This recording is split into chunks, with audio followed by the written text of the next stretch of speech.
Hello, welcome to Cut and Uncut with Daphne and Bonnie Violet. My name is Daphne and I am cut. And I'm Bonnie Violet, and I'm uncut. Here we talk about all things trans. And then some. In this episode, we'll be reacting to REN Chapter 3 and Chinchilla's newest song, Caps Lock. All right, we want to give a big shout out and a huge thank you to our Patreon members. Miss Skylar Bean, whom I met this weekend. How you doing? And she's in our tier trade. And then our free members, Mr. Jacob Blankenship, Elizabeth, Danielle Loyal, Bertha D, Miss Harry Beersley, and Eclectic Fandom. Hugs and kisses, and thank you for joining us today. Yes, and be sure to watch us on YouTube, join us on Patreon, follow us on the TikTok, and get your merch. We got some people in the comments already. Oh, yay. Hello. How you doing?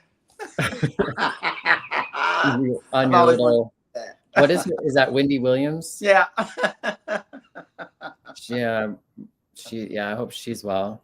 She's doing great from what I see. She's down in the subways. In the subways? Yeah, she's from what I just saw, I think I just saw a little clip of her.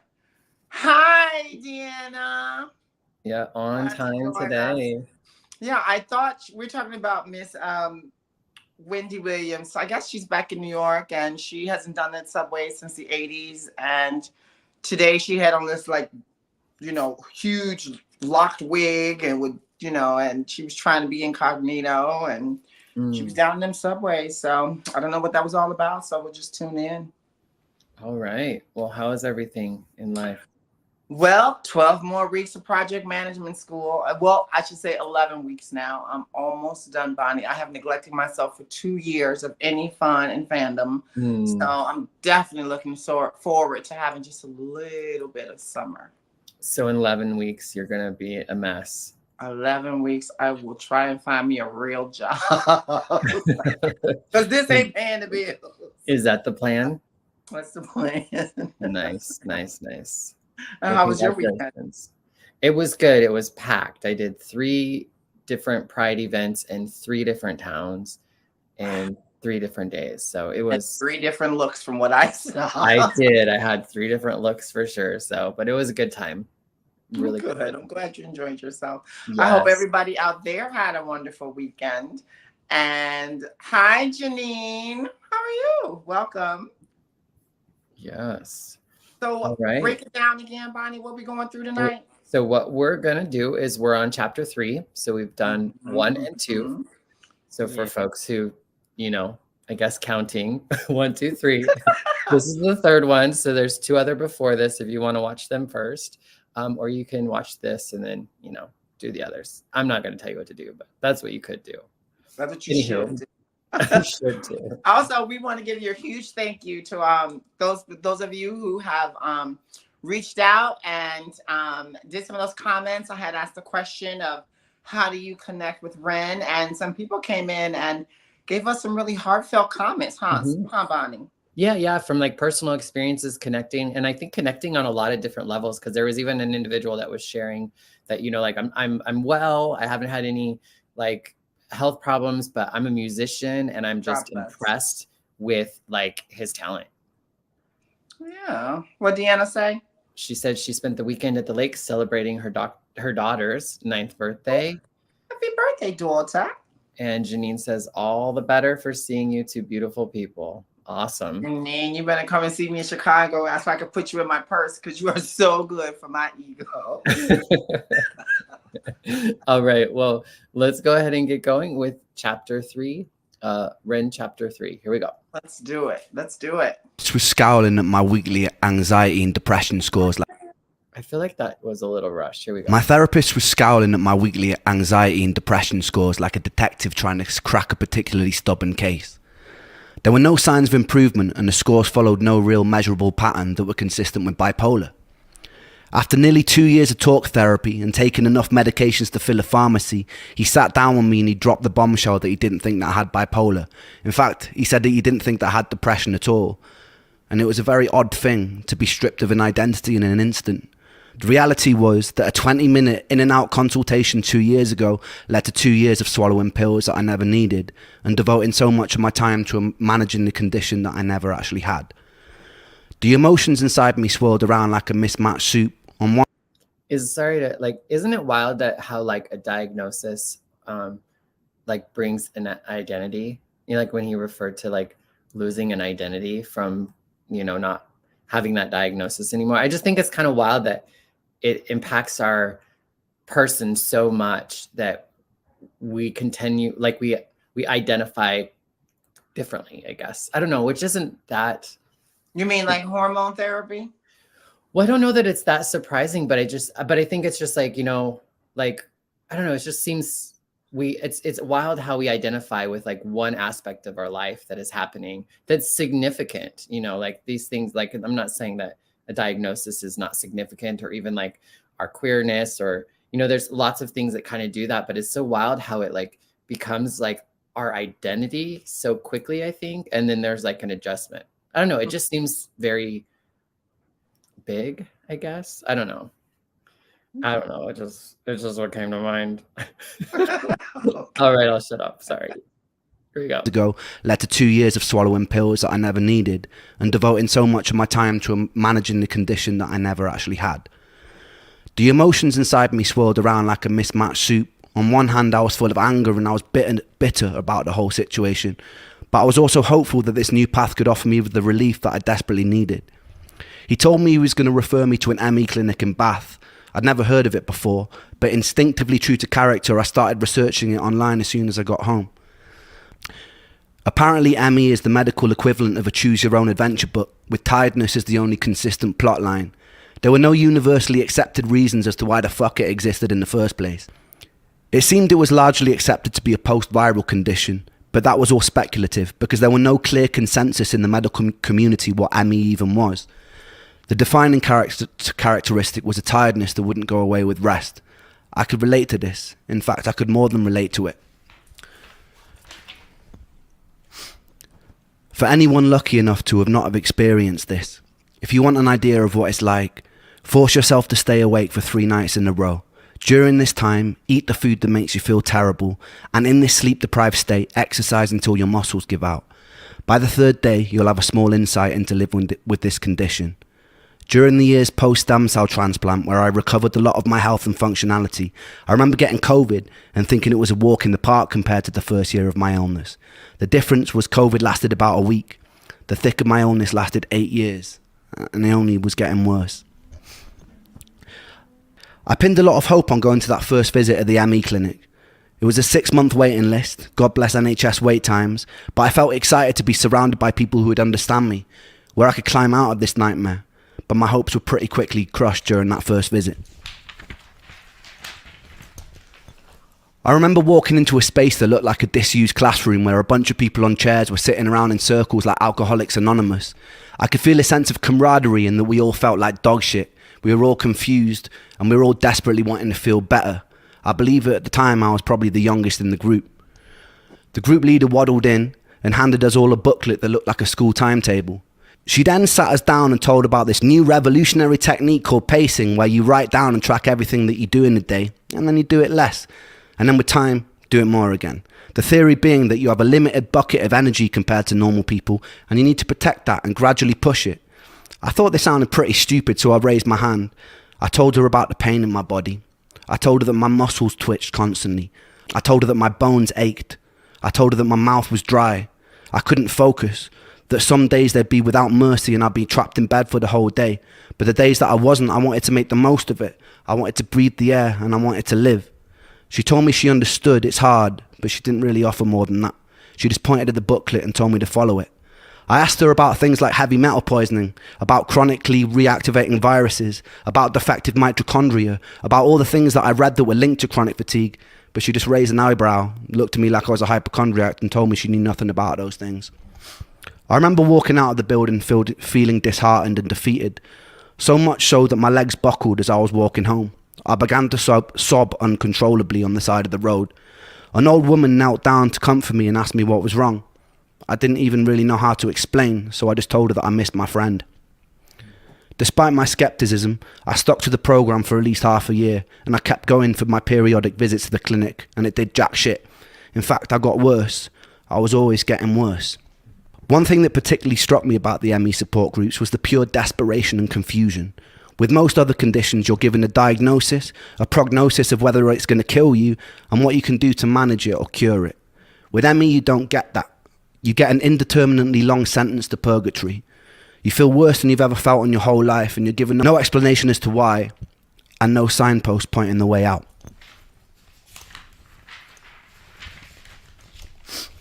There was no selection bias to the people suffering. Members of the group were anything from esteemed ex-lawyers to single parents to former athletes.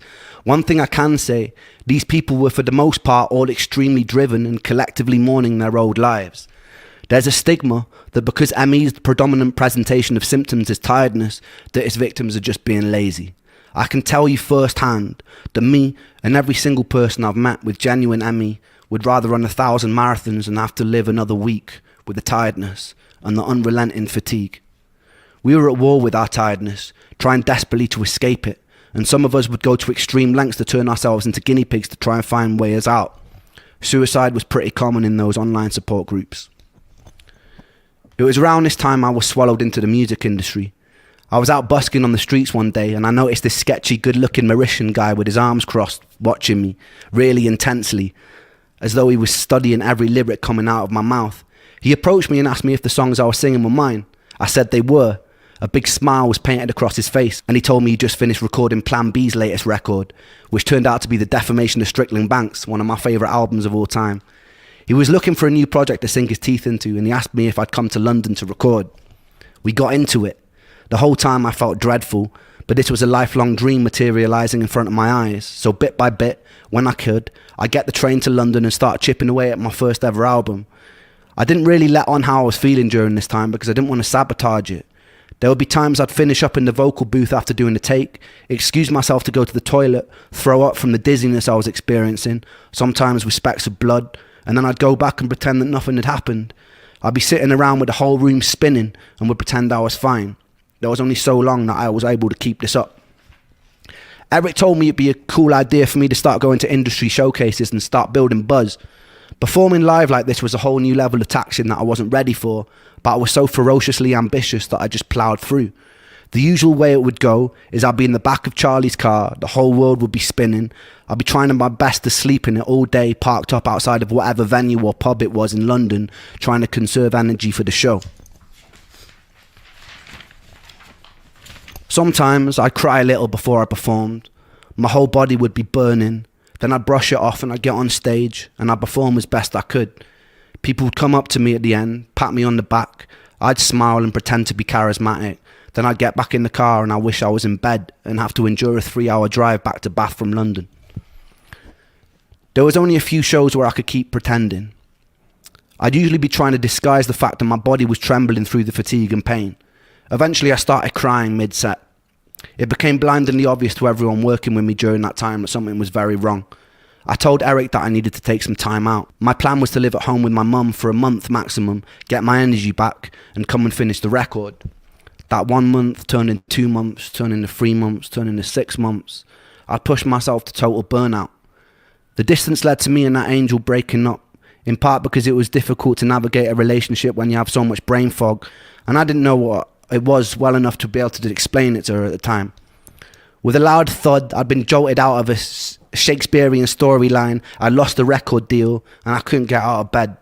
My friends from Trick the Fox never really called to check up on me. It felt like the whole world was moving at lightning speed without me.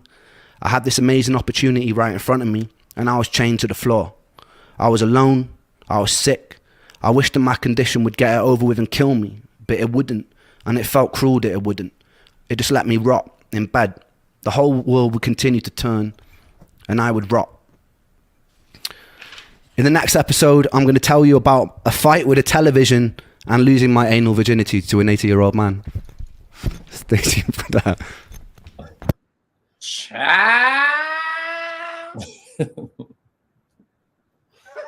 Do we skip to next week? No, we got to go back to and talk a little bit to Janine. Is it Janine? She had a comment. She said, I have an autoimmune disease like REN. When it flares up, it's horrendous. I'm so sorry, Janine. Is it anything like what REN is going through, what he explains? Because what he's explaining is like sheer horror. I mean, I can't understand. I've never experienced any pain like that before. And then it's just so disheartening because he's trying to reach for his dreams and he's almost there, but there's this feels like a monkey on his back. You know what I mean? Mm-hmm. And it's not even to that extent of drugs. I mean, it is drugs, but it's medicated drugs. And, you know, his world is just going to pot. You know, my heart just goes out for him because he's so close. And yet he still hangs on. God bless him. Yeah. Janine says she's lost her so-called friends when she got ill too. You know, I say, what did I say? What do I say, Bonnie? You know, God love you till you can love yourself. Yeah, that's at the end, Bonnie. Right. You know, God puts people in our lives for a season, maybe a couple of years, you know. And that's sad, but I just try to hold on to the good things. You know what I mean? It's not easy losing people that you love, but you know, no one is promised forever. And that's the sad part about being human. Yeah, yeah. And Deanna says that she does too. It affects her kidneys the most. Wow. Thanks for sharing that, Deanna and Janine. Yeah. And want to share something, Bonnie?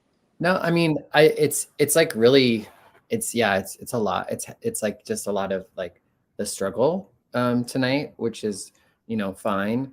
But I was like, I noticed you were like, because did he refer to somebody waddling into the room? Yes, he did. Yeah, I was right. Like, that was not nice, Mr. Ren. I know. And waddle.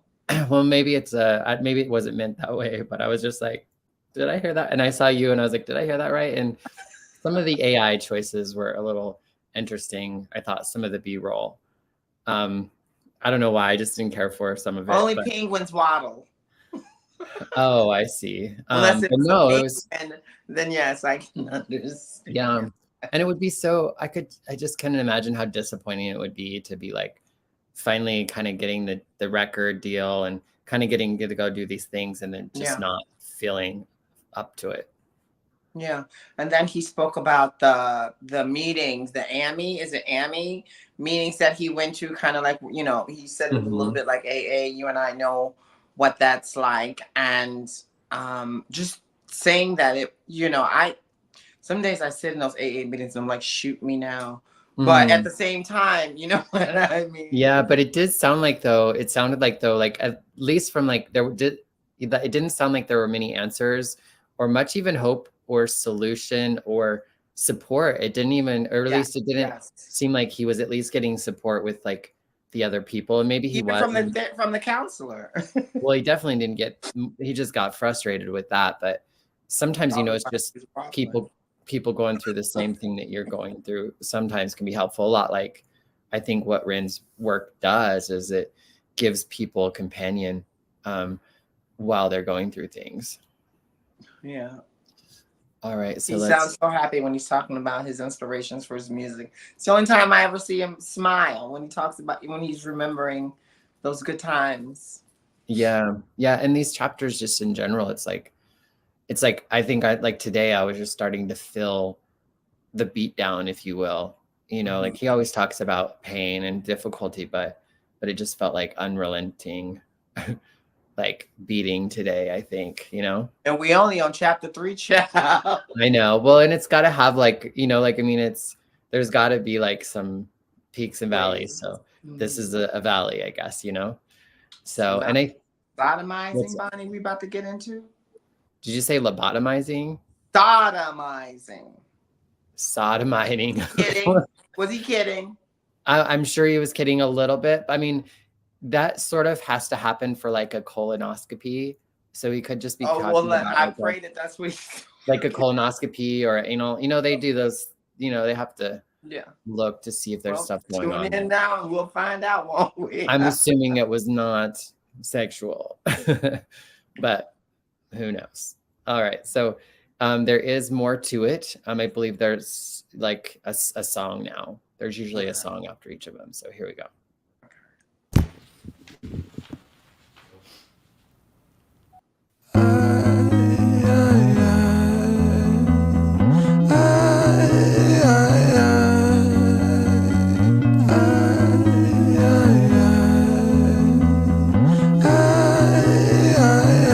My thought patterns are composed by a time bomb for an author, like pigs to the slaughter. A symphony of self-doubt sings out, breath starts getting shorter, running water.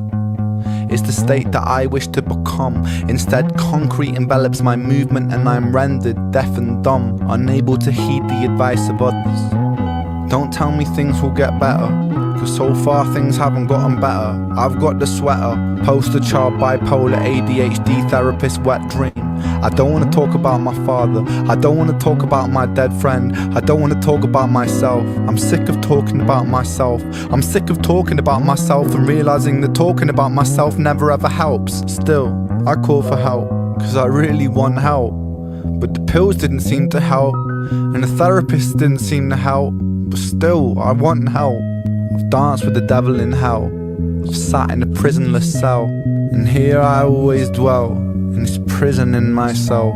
I do this thing where my mind travels back to the golden age. You know those times where you were carefree and everything was golden? The golden age. You know those times where everything was golden, where you were carefree and everything was golden? The hardest thing I ever had to do was come to terms with the fact that that time never really existed. I've always felt so fucking detached and broken, bruised and mismatched. Find it hard to relax, living under the cracks. Tried to fill in the gaps, lying here on my back. Still, I can't find it. Sense of peace in my mind declined it. Pulse increase and my sweat combines with a feeling so deep I fall inside it.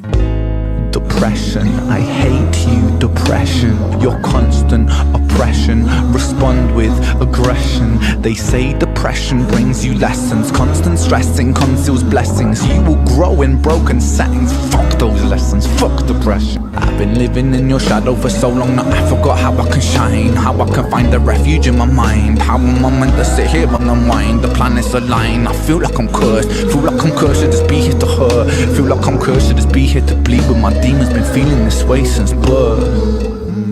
Depression, I hate you. Depression, I hate you. Depression, I hate you. Depression, I hate you. Depression, I hate you. Depression, I hate you. Depression, I hate you.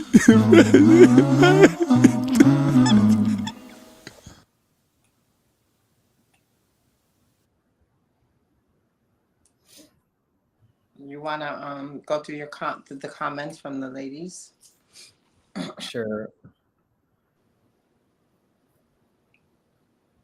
Oh, Janine says, when I get a flare up, it affects my bone. It affects every bone in my body and my nerves shot.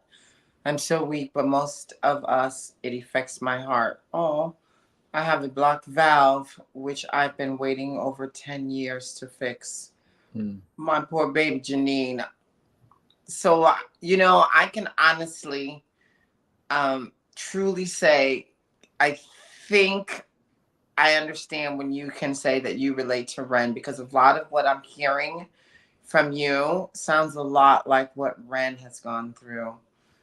And my heart goes out to you. And the other thing I wanted to share, Bonnie, was I wonder if a lot of our friends out here deal with depression, and is this something that they kind of relate to when it comes to Ren?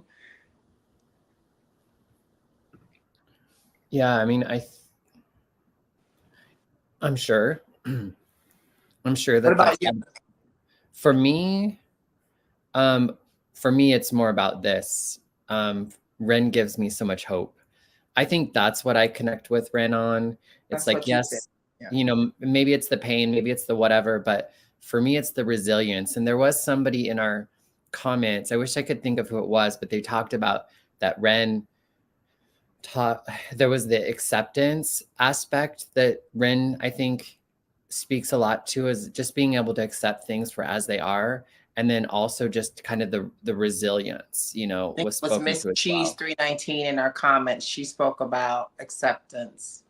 Right. And Mhm. resilience. Yeah.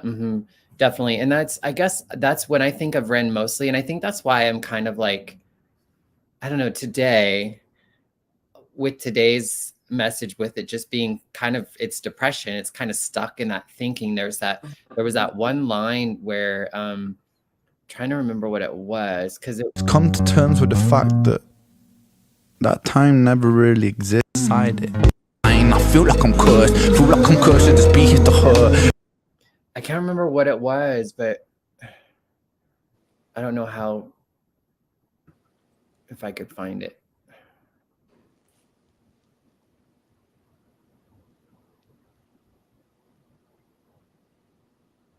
I can't remember what it was. It was so good though.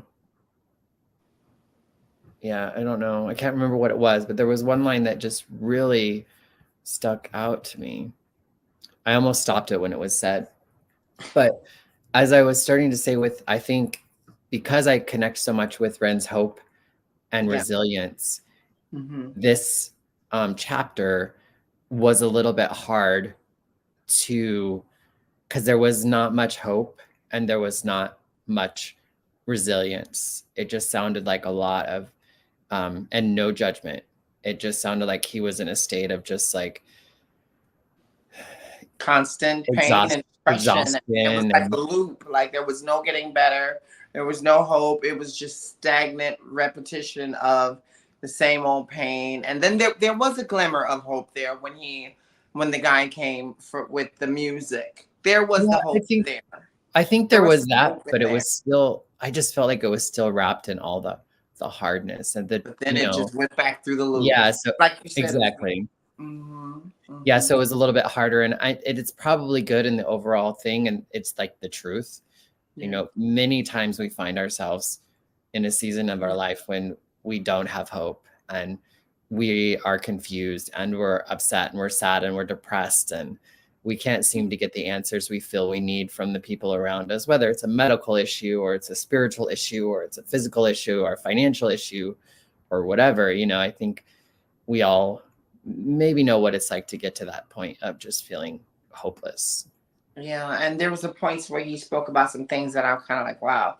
He spoke about the doctors giving him meds that he wasn't even supposed to be on, them thinking that he was a hypochondriac. All of these poor things, this poor man. Oh, you got to get behind me, Miss Janine. Sorry. Right. My girlfriend. Especially when I heard he moving to LA. I hope you live on the West Coast. Live on the West Coast, Janine. You might get them before me. Right. I was trying to remember where Janine is at. I think somewhere in the Midwest, because I think I'm trying to remember where folks are at, because I think Deanna was in Texas, if I recall correctly. But yeah, I wish I could have remembered that line. If I come across it, I'll put it in the comments later for folks to check it out, because I remember I just loved it. Yeah, and then some people said that this was their first time. She said, okay, fine, Janine. Right, girl. We're not gonna do the Paul McCartney and Michael Jackson, the girl is mine. I know, right? Well, I was gonna say, Bonnie, that I forgot. I guess it's not worth saying.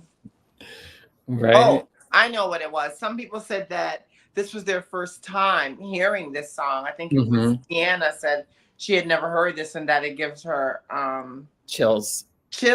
So if it's somebody else's that if you run across this video, share if it's your first time and how you feel about it. What does it how does it relate for you? What was your first reaction? Yeah. I loved the music. I loved the cadence in the music and his words, and like all of that was just really cool. Yeah. What's Deanna saying?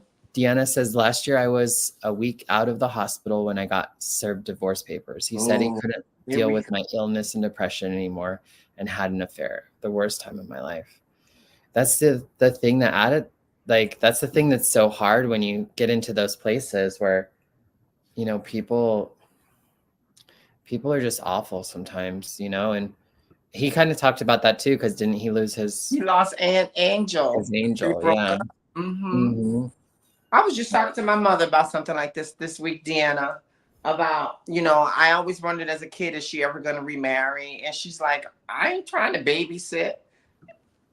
You know, he probably was. And so I'm at that point too. Like the last relationship I had, he was such a narcissist and I loved him so much. It was a wavy relationship. You know all about it, Bonnie Violet. And but after that, I think I'm okay being by myself. I just started investing the love within myself, you know, and finding new things that, you know, are interesting to me that I get to spend time with me to do.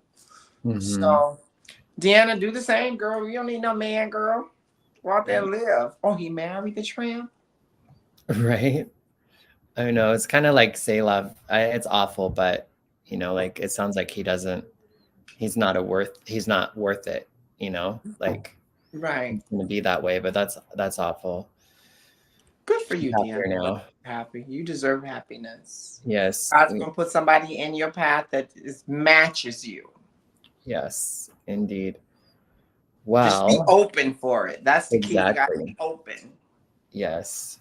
I think I'm just still a little like hungover and I don't use substances. I was gonna say hungover, you know, as people in recovery, you can't say that. I'm hungover from like the weekend of just very full weekend.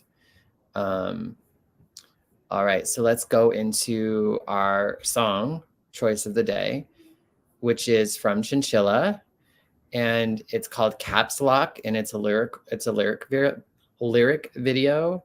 And it looked like it came out like 3 days ago, so I think it could be one of her newest songs. I'm sure folks can tell us in the comments, but I believe it's fairly new. All right, so have you watched it? Huh? Have you watched it? No, I've watched like the first couple of seconds just because of, you know, downloading it and all that sort of stuff, but no. Yeah, Deanna says it's new. Cool. Deanna, your picture kind of gives me a little chinchilla, girl. All right, here we go. Now I only speak in caps lock. Broke the button on my laptop. Now I only speak in caps lock. Cause I got the taste of blood, now I can't stop. Silence. My tongue is made of leather. Only dream of verbal violence. But I've been cracking under pressure. Sick and tired of dummy innovation. Play the stick up a kiss in silence. I take the battery of the sensor. I'ma go out with my piggy bank and get unfinished tattooed on my hand. I'ma pipe up like a monster drug. If you interrupt, bitch, here I am. I'ma stick with my top lip to a megaphone. Maybe that'll help them hear when I say no. I don't care who the fuck you are. Beat my chest like da-da-da, da-da-da, da-da-da. Now I only speak in caps lock. Broke the button on my laptop. I like that little change to the da-da-da-da-da. There's something I want to say about this, Bonnie. What are you going to say? I have been waiting for a long time. And I want to say a long time for somebody to match one of my favorite musicians that I have never heard anyone match yet. And I think with this song, I think she got it. Do you want to guess who that is? The person that you like, that you've brought up sometimes in relation to Chinchilla? I don't think I ever brought her up to the Sinead? Nope. I don't Grace know. Jones. Oh, really? I'm feeling this is giving me Grace Jones. Hmm. And I don't know any musicians that can kind of match that. Yeah. Well, and she definitely has I probably know Grace Jones's aesthetic more than her music. And, you know, I think Chinchilla definitely has that kind of gender bendery kind of vibe and attitude that I really like, that I feel like definitely has Grace Jones vibes. Yeah, my spirit was like, this is giving me Grace in your face. I wouldn't be surprised if Grace Jones was an influence on her. I feel like she's probably got I a wonder. great, yeah, I bet she listens to great music. All right, I'll go back a little bit, and here we go. Beat my chest like da da da da da da da. Now I only speak in caps lock. Broke the button on my laptop. Now I only speak in caps lock. Cause I got the taste of blood, now I can't stop. Now I only speak in caps lock. Broke the button on my laptop. Now I only speak in caps lock. Cause I got a taste of blood, now I can't stop. Lamb, little lamb, did you think I was too dumb to understand? Did you think I wouldn't figure out the plan? Did you think cause I'm a woman you're a man? Did you I'ma go out with my baby bank and get unfinished to do on my hand. I'ma pipe up like a monster truck. If you interrupt, bitch, you ride your hand. I'ma say with my tongue lip to a megaphone. Maybe that'll help me hear when I say no. I don't care who the fuck you are. Beat my chest like da da da da da da da. Now I only speak in caps lock. Broke the button on my laptop. Now I only speak in caps lock. Cause I got the taste of blood, now I can't stop. Now I only speak in caps lock. Broke the button on my laptop. Now I only speak in caps lock. Cause I got a taste of blood, now I can't stop.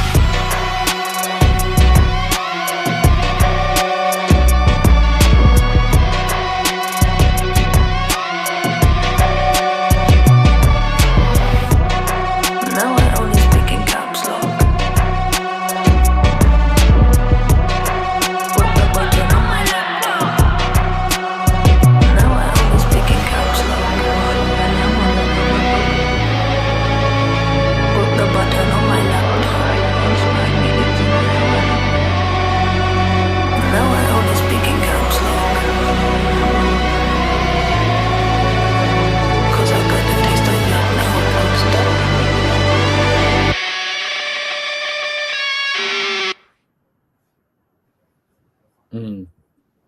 10. Yeah. Yeah. What about it? I like Chinchilla. I do. Every song I've ever heard from her, I like her.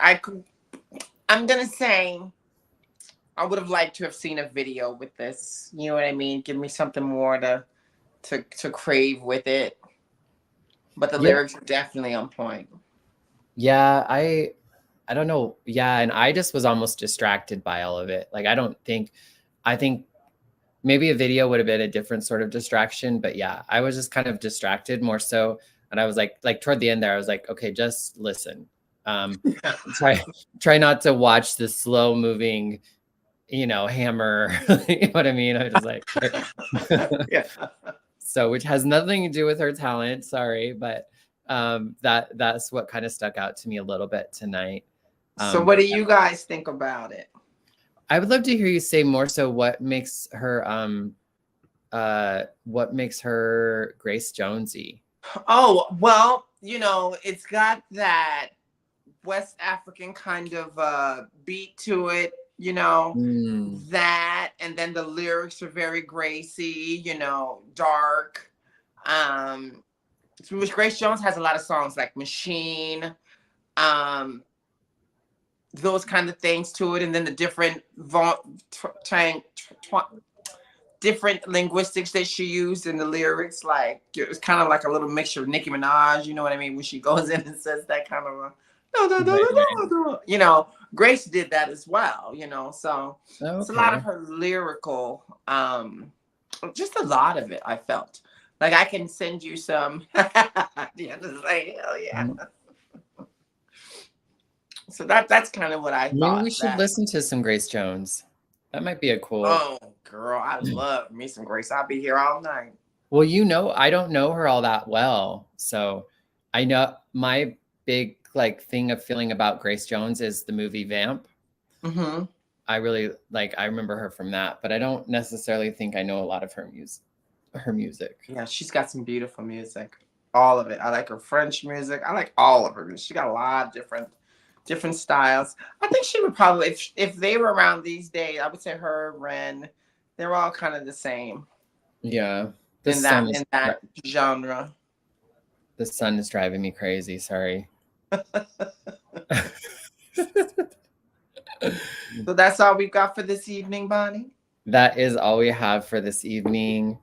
Yeah, so next week we will do chapter 4 and chapter 4, and we'll listen to something else, but maybe we'll do a Grace Jones. I don't know. I think we should try to do a bonus episode if we can. Just for Pride Month. Huh? For Grace? We could do some Grace Jones for do a Pride edition. I think that could be cool. Janine says, I've never really been into Grace Jones, but maybe you can change my mind. Hey, I can do that, girl. I can do many things, and putting some grace in your face is what I can do. Well, let me know. Yeah, just let me know what song, or just let me know what you think we should do. And I'll have you I'll get the videos and everything ready, but you can just kind of take the lead a little more so on it. Okay. And then I can get to see some of your first reactions. So I'm kind of right. Yeah. Definitely. All right. Well, go ahead and what's that? I said it'll be a group effort. There you go. All right. Go ahead and say our goodbyes. And well, as always, from the Mickey Mouse Club, now it's time to say goodbye to all. Thank you all for joining us. We hope you had a wonderful weekend. Getting ready for Father's Day. All you fathers, gear up. Tell them women to do what they need to do. Let your partners know this is it. They do what they do all year round. It's your time. And of course, we love you. Did you say Father's Day? Yeah. I'm like, fuck my father. Oh, Lord, blast. That's a whole nother episode. No. Not doing nothing for my daddy this Father's Day. Okay, man. I'm trying to close us out, girl. All right. She messy today. She petty. She Miss Petty LaBelle today. We love you until you can love yourselves. Peace, love, and soul. All right, let me see if it'll work.